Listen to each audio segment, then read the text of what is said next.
டெல்லியில் வாக்காளர் பட்டியலில் நிகழ்த்தப்பட்ட முறைகேடுக்கு எதிராக நாடாளுமன்றத்தில் இருந்து தேர்தல் ஆணையம் நோக்கி 25 கட்சிகளைச் சேர்ந்த 300க்கும் மேற்பட்ட எம்பிக்கள் பேரணியாக செல்ல முயன்ற போது மக்களவை எதிர்க்கட்சி தலைவர் ராகுல் காந்தி, பிரியங்கா காந்தி மற்றும் கார்கே, கரூர் எம்பி ஜோதிமணி உள்ளிட்ட பல எம்பிக்களும் கைது செய்யப்பட்டு பேருந்தில் ஏற்றிச் செல்லக்கூடிய காட்சிகளை பார்க்கிறோம். இப்போது ராகுல் காந்தி அளிக்கக்கூடிய அந்த பேட்டியை இப்போது பார்க்கலாம்.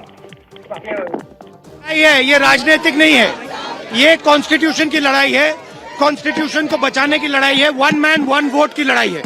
इसीलिए हमें साफ प्योर वोटर लिस्ट चाहिए.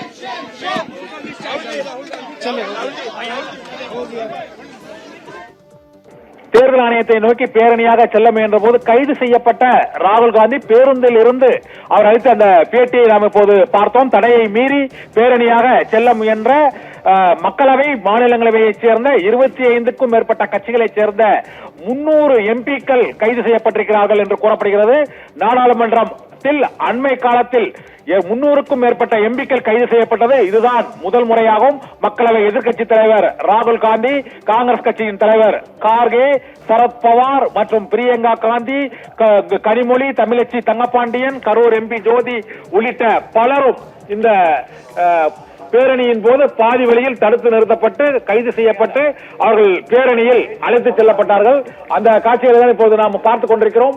டெல்லியில் சஞ்சய் ராவத், அகிலேஷ் யாதவ், சுப்ரியா சுலே, மஹுவா மொய்த்ரா உள்ளிட்ட முக்கிய கட்சிகளைச் சேர்ந்த எம்பிக்கள் கைது செய்யப்பட்டு பேருந்தில் ஏற்றப்பட்டு இப்பொழுது அவர்கள் சிறையில் அடைக்கப்படுகிறார்கள். பிரியங்கா காந்தி, கனிமொழி, தமிழச்சி தங்கப்பாண்டியன், ஜோதிமணி உள்ளிட்டோரும் தற்போது கைது செய்யப்பட்டார்கள்.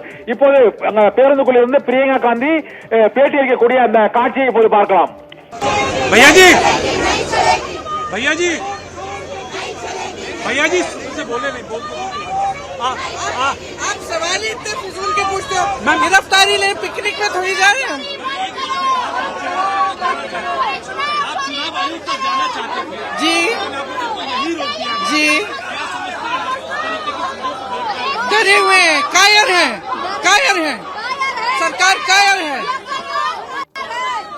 भैया जी, भैया जी, भैया जी से बोले नहीं बोल. आप सवाल ही इतने फिजूल के पूछते हो. गिरफ्तारी ले.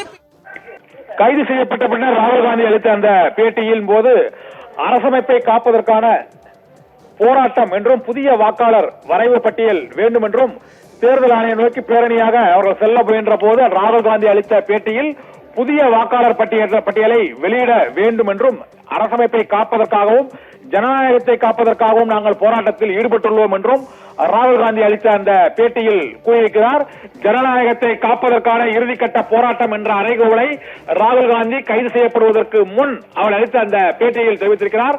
வாக்காளர் பட்டியலில் தேர்தல் ஆணையம் முறைகேடு செய்திருப்பதாக எதிர்க்கட்சிகள் குற்றம் சாட்டி இருக்கின்றன. ஆனால் அதற்கான பிரமாண பத்திரம், வாக்குமூலத்தை தாக்கல் செய்ய வேண்டும் என்று ராகுல் தேர்தல் ஆணையம் தெரிவித்திருக்கிறது. இது தமிழகத்தைச் சேர்ந்த எம்பிக்கள் கனிமொழி, ராசா, தமிழச்சி தங்கப்பாண்டியன், ஜோதிமணி உள்ளிட்ட தமிழக எம்பிக்கள், பெண் எம்பிக்களும் கைதாகி இருக்கிறார்கள். இந்த எம்பிக்கள் மக்களவை மற்றும் மாநிலங்களவைச் சேர்ந்த 25 கட்சிகளைச் சேர்ந்த எம்பிக்களும் இந்த போராட்டத்தில் பங்கேற்று கைதாகி இருக்கிறார்கள். கைதானவர்கள் ஒவ்வொரு பேருந்திலும் அவர்கள் அழைத்துச் செல்லப்பட்டுக் கொண்டிருக்கிறார்கள்.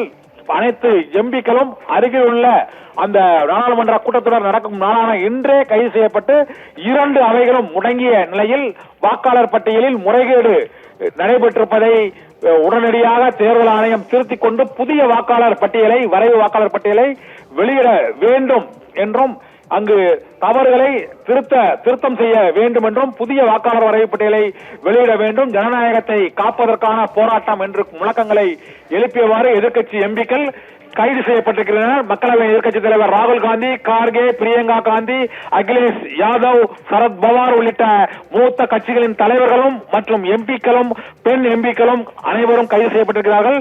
25 கட்சிகளைச் சேர்ந்த இந்த எம்பிக்கள் 200க்கும் மேற்பட்டோர் கைது செய்யப்பட்டு பேருந்துகளில் அழைத்துச் செல்லப்படக்கூடிய அந்த காட்சிகளை தான் இப்போது நாம் பார்த்துக் கொண்டிருக்கிறோம்.